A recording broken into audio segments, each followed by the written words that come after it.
Hi, everybody, and welcome to another edition of the Southern Fried Podcast, a production of the Arkansas Democrat Gazette. I'm Rex Nelson, senior editor of the Democrat Gazette, and we're going to clean up a creek today. Not literally, but we're going to talk a lot about Fourche Creek in Little Rock and the beautiful wetlands that surround it. I mean, few metropolitan areas of this size have anything like it anywhere in the country, and we have failed to take full advantage of that. But I have two people with me, Norm Berner, Reed Green, Friends of Fourche Creek, who recently took me on a canoe trip along the creek. And I was like so many Little Rock residents. I mean, I was familiar with the creek, but I had not been on it in a canoe, and I was just blown away. And I've lived in Little Rock the last 34 years and had not done that in 34 years. But I want to talk about the group first, and we'll get into the creek itself and how you got involved. And Norm, I want to start with you because I know probably most of our listeners aren't really familiar with your group. So tell us about Friends of Fourche Creek, how it came along, what it does, etc.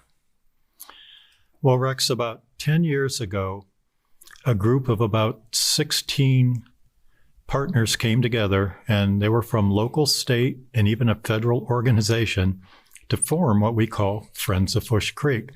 There's no one person who's Friends of Fourche Creek, but we have people from Arkansas Game and Fish and Arkansas Forestry Commission, and way back then it was Arkansas Department of Environmental Quality and Arkansas State Parks, and Reed and his Central Arkansas Master Naturalist. And these people have an incredible amount of technical knowledge about the outdoors, plants, animals, birds, trees, fish, aquatic life, water quality.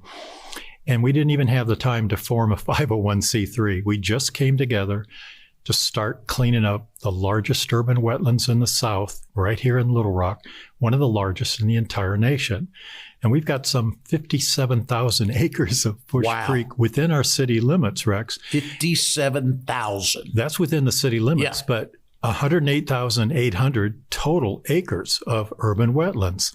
And it's right in the heart of our city. Very limited access. You can drive on a number of roadways, South University Avenue, and see a sign along the bridge says Fourche Creek, but there's only a couple places where you can actually get into the creek. Benny Craig Park is one of them. Interstate Park is another. And I first started out in our wetlands at Heineman Park because we had a little teeny tiny concrete chunk that was called a boat ramp way back when, and we could actually get out onto Fourche and float it. So the way you got involved and got this organization going is you were a floater? Is that how you got involved? Well, just an environmentalist. Okay. I'm a farm boy who learned as a young kid why you needed to take care of the environment and not throw out litter because you could damage your crops. And I loved being out on the water. I'm from northern Ohio, so I was out on Lake Erie in the middle of the winter chopping holes in the ice to go fishing. And when the ice melted, out water skiing.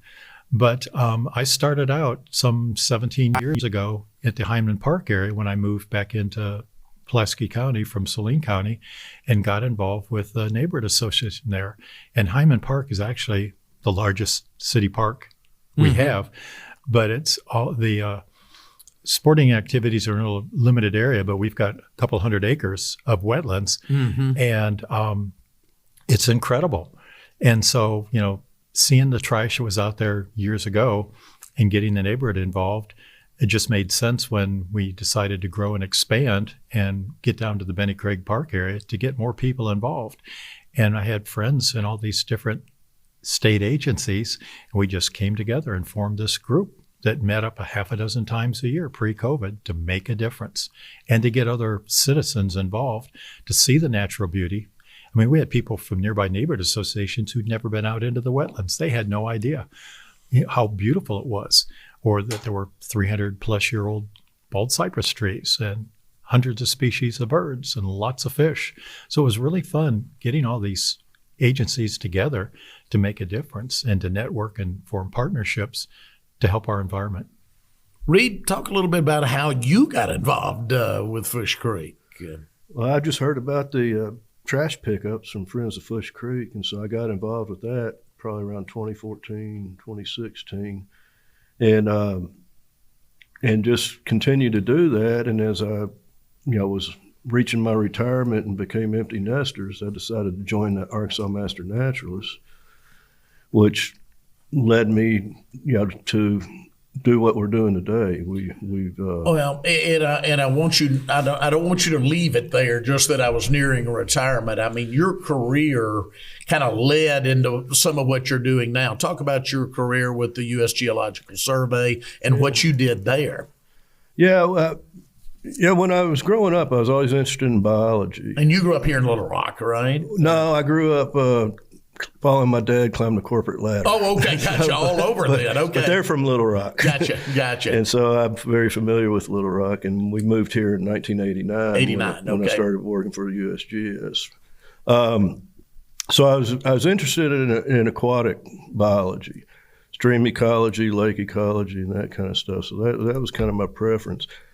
And so, we got this wonderful, beautiful, Fourche Creek watershed, Fourche Creek bottoms, and it was just messed up. I mean, when we do the trash collections with Friends of Fourche Creek, we'd have, 80, 100 people sometimes cleaning the creek, and it's like, we can't even keep up with it. Yeah. So when I joined the Arkansas Master Naturalists, I thought, well, this would be, and we do volunteer work throughout the state, keeping Arkansas in its natural state. That's kind of our motto.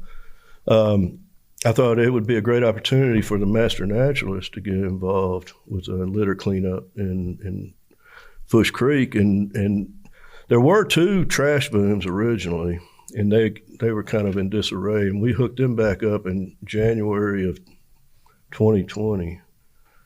And they recently just played out, and we've replaced them through we got a grant through, or I guess KLRB purchased one 50-foot section, and Little Rock Parks purchased the other 50-foot section.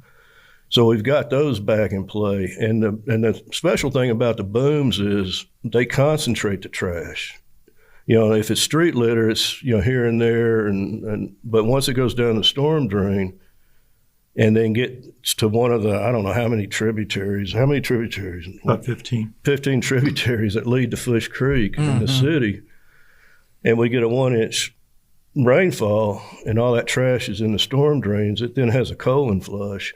And then it ends up in the booms at Benny Craig. And if we don't get it at Benny Craig, it'll either go out into the floodplain of the 1,800 acres behind the state fairgrounds, or it goes to the Arkansas River and the Gulf of Mexico. Yeah. So we really shouldn't let trash from Little Rock and Pulaski County end up in the Gulf of Mexico. Absolutely. It is a beautiful creek. Again, given your background, you can describe it better than I can, Reed. But so many streams here in central Arkansas, where the Ouachita Mountains, the Delta, Gulf Coastal Plain, we're right in the middle, and the Arkansas River Valley all come together right here.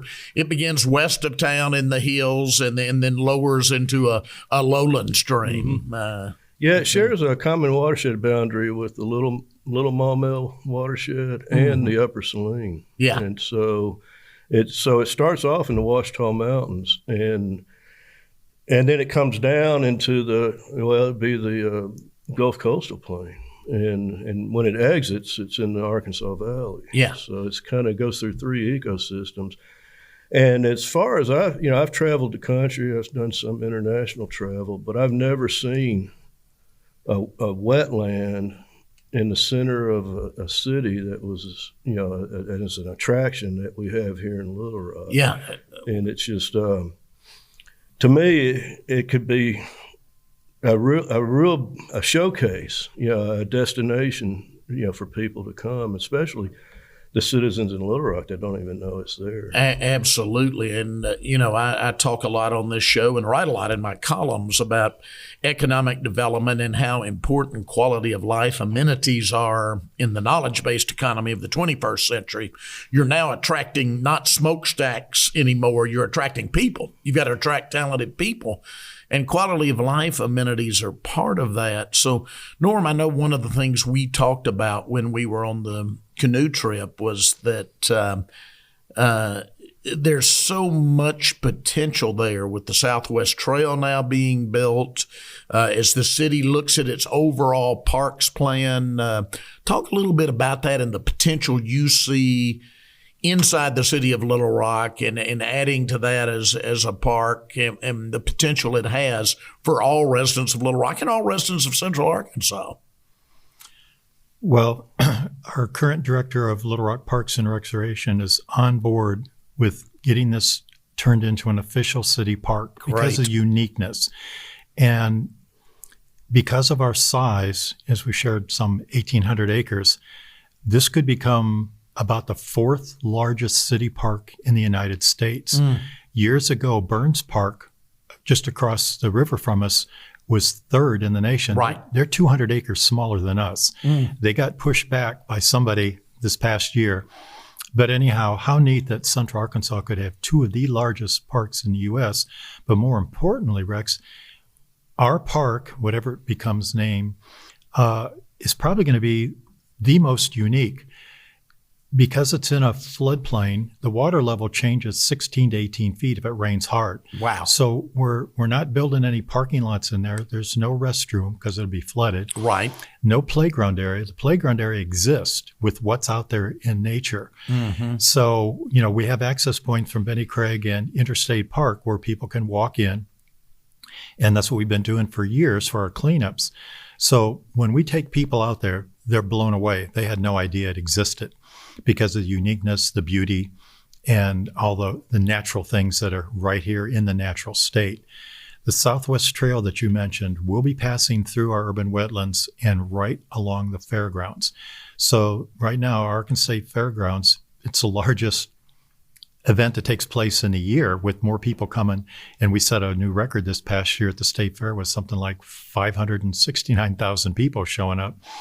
So because of our wetlands, or the Southwest Trail coming through there and having to be built up on stilts and an incredible bridge that's going to span over Fourche Creek to look down at these incredible trees, it's going to be the most expensive part of the entire 60 miles worth of trails, but the most unique.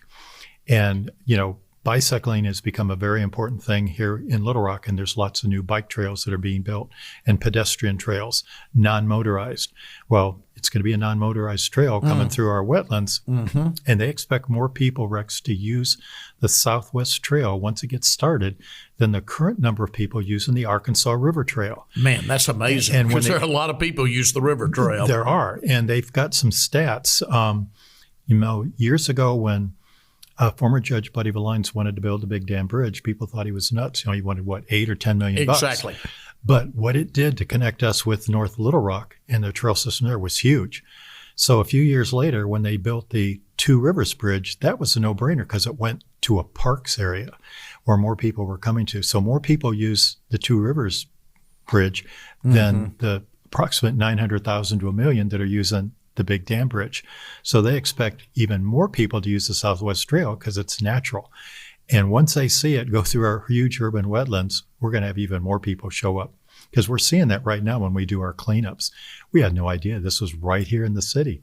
And they were so glad that we invited them to come help with the cleanup so they could see the beauty on their own. So that's huge. And we're getting close. Southwest Trail's going to be beginning here quite soon. Very exciting. Since you mentioned it, I want to say rest in peace, Buddy Valines. Buddy was not only a friend, but I think that term visionary is overused. But Buddy was a true visionary. He had a real vision for what Central Arkansas could be. Absolutely. How our natural attributes could be used here to attract people to Central Arkansas. Now, let's get back. I want to talk about the trash boom itself. So 26,000 pounds in just 3 years, Reed. That's a lot of trash.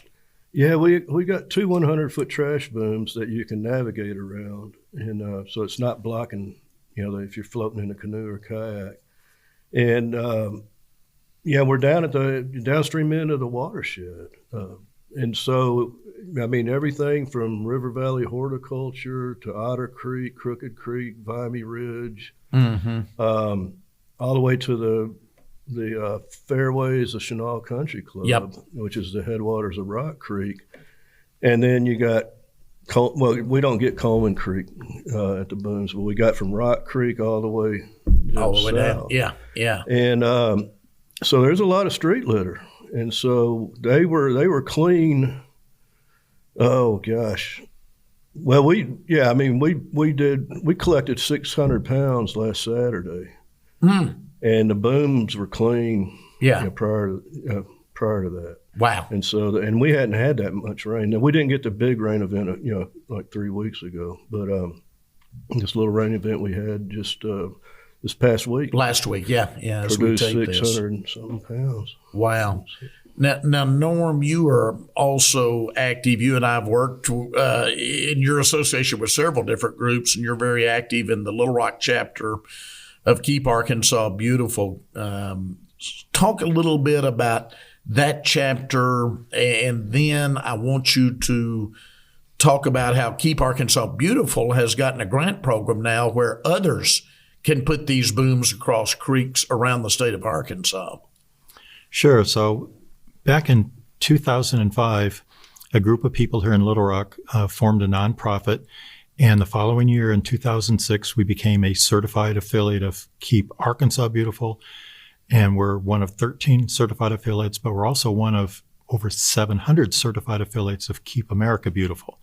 And when we started out in the very beginning, we had 3 major committees: beautification, litter prevention, and recycling. Since then, we've added 3 more: public awareness and fundraising, communications, and a brand new environmental education committee that's going to be taking information that we gleaned over the past few years to 4th grade students here in this Little Rock School District. So the kids can teach their parents, grandparents, aunts, and uncles about street litter and how it harms the environment. What has happened over the past few years, Keep Arkansas Beautiful has observed what Reed and our other Friends of Fourche Creek members have been doing at Benny Craig Park with our floating trash booms. And a little over 3 months ago, Keep Arkansas Beautiful went public at their quarterly commission meeting and announced a grant program for 5 different organizations to apply for floating trash booms up to $2,600 each total.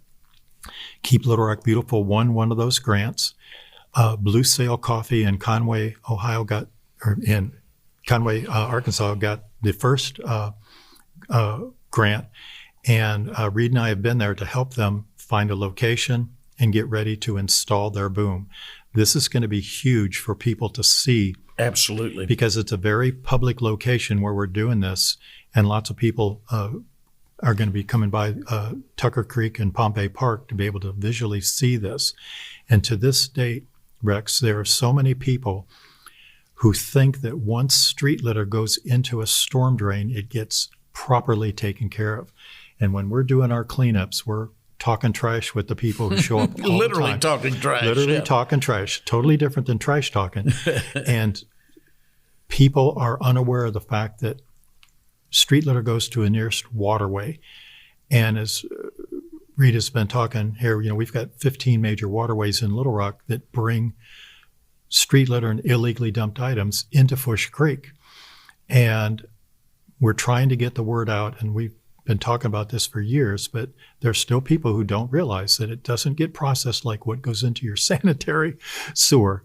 That does get processed. So it's a bit of a challenge trying to make the public aware of where street litter goes and the illegally dumped items and what we got to do to protect the environment by removing it.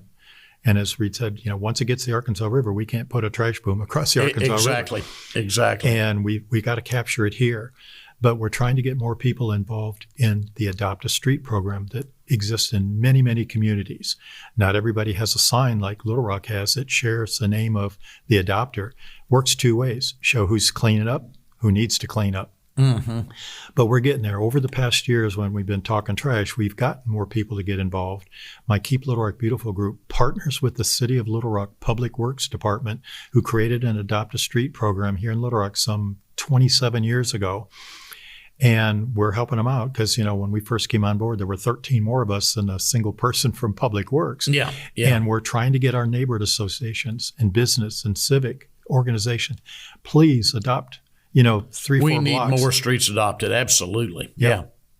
Yeah, I wrote a column recently you may have seen, and I put the headline on it, "The Unnatural State," because I travel this state all along, and it's not just Little Rock, it's the whole state. We've got a real trash problem in Arkansas. We do.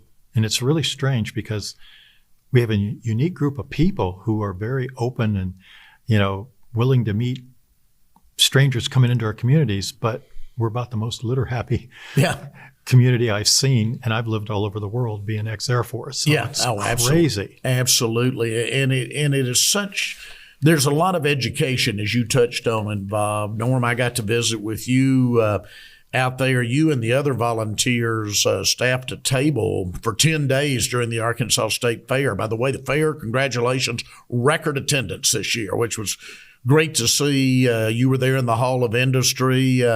That had to be a great opportunity, though, to do a little public education as people from all over Arkansas attend that event. Oh, absolutely. We've always enjoyed being there. We had a bit of a break during COVID, and we're glad to get back out in front of the people. But, having some posters up, we had one of the Southwest Trail, and we had it where everybody could see it. What's going to happen, really drew a lot of attention. And we have photos and videos that roll on a screen that Reed puts together that show people our trash boom cleanups. That kind of blows their minds. They said, "You got to be kidding me. Where's that come from?" And back, as I earlier said, people don't realize, street litter goes into waterways and we capture it, in Fourche Creek. But it's a great place to get in front of people to share who we are. We're all volunteers. Mm-hmm. We've had people, "Well, how much do you get paid to do this?" Nothing. We get a sponsor to pay for the exhibit booth space. We used to get it for free. Times have changed. And thank goodness for Little Rock Water Reclamation Authority, who's one of our partners, who pays for our 2 exhibit booths to get out in front of the public, to be able to talk trash with them and get them involved. And hey, you could bring your family to help us with our next cleanup, and you can have fun and enjoy the environment. Maybe you'll see, some animals running loose out in the huge wetlands, maybe not, but it's just a good place to get out and see the difference that you're making. Yeah.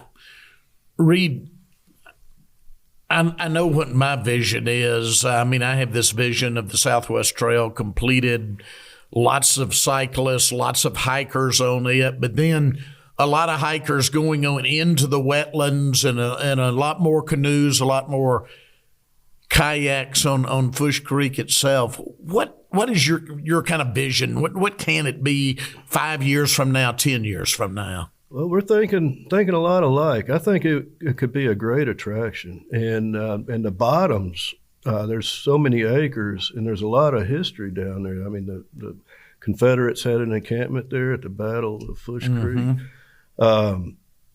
There's an old mortuary down in the bottoms. There's a lot of history in there. I ran into a metal detector out there one day, and he's pulling up, artifacts and stuff. We could have canoe vendors, that are renting canoes, and people going up and down the creek. The best part of the creek is the trip we took, put in an interstate, and if the flow's not really, rough, if you got 3 hours to float, you paddle 2 hours up, and it's 1 hour back. Come back you down, get back in your car. It was wonderful. Home. I got to tell you, that's the prettiest part of the creek.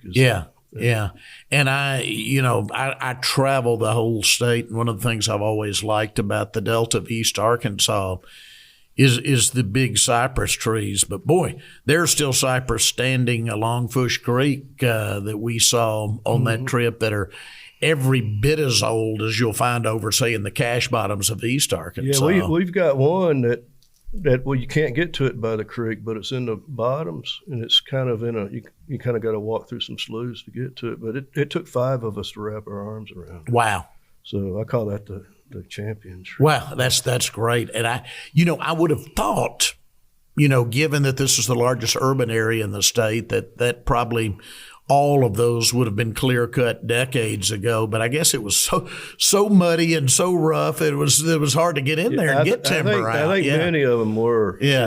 Because there's an old postcard that shows them all the stumps, and they're paddling in between the stumps. Yeah. But, I mean, when the early Europeans came, all their slaughterhouses were over Fourche Creek, and I tell people that if they ask are there any alligators, I said I haven't seen any, but when they had the slaughterhouses over Fourche, I bet there were some. Oh, absolutely, plenty to eat at that time. But and it's and there's our culture from back in the days is if you want to get rid of it, throw it in the creek. Yeah.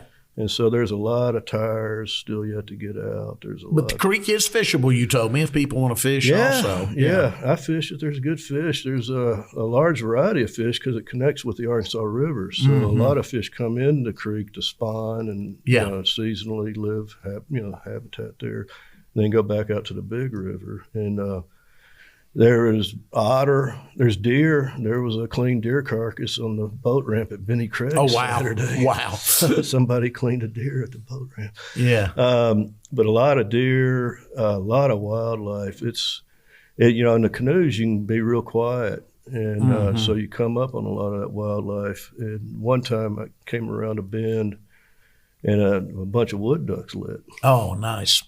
And they were in the middle of hundreds of plastic bottles and styrofoam cups swimming through, I guess feeding where they could. And then they saw me and they lit, and I thought, dang, they just came right out of a big old wad of trash. Yeah. That doesn't need to be there. Not at all. Not at all. Norm, I guess you have a similar vision 5-10 years from now. Lots of kayakers, lots of canoeists, people hiking down through the bottoms. If we can bring all of this together. It's going to happen. I've already had conversation with a local outfitter who's anxious to rent watercraft and bicycles. Oh, very exciting. And it'll be a very convenient spot for people to drive to a huge park area. And on the weekends, we have people coming, to Interstate Park because it's a sport complex. And there's times when you can't even find a place to park because there's that many. So I can only imagine once we have the trail coming through there, to have other people coming out to see what's going on. And hey, I'll spend a few hours and I'll rent a bike and maybe I'll pedal down to the historic bridge that's in Bryant area that's being renovated.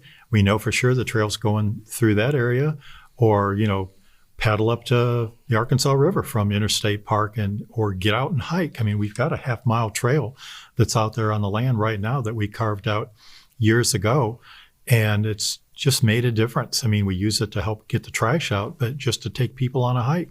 And we've had high school kids that we've taken out there and parents and families. And it's a wonderful place. And you don't have to travel far to get there because it's right here in the heart of the city. Absolutely. So it's going in the right direction. We've been working at it for a long time. We want to see it become a reality while we're still around and able to do it, because I want to bike the whole thing. And I hope my body will let me do it, to go from Little Rock Central High down to Hot Springs National Park. All right, if somebody's listening to this podcast, Norm, and they want to get involved in Friends of Fourche Creek or Keep Little Rock Beautiful or both, how do they do it? Give them a way to get in contact, say, I want to volunteer, I want to help. Well, we've got websites. You can just, Google Keep Little Rock Beautiful or Friends of Fourche Creek. We've got sites on Facebook. We have a calendar on our Keep Little Rock Beautiful website, so it shows upcoming cleanup events or activities. Just an easy way.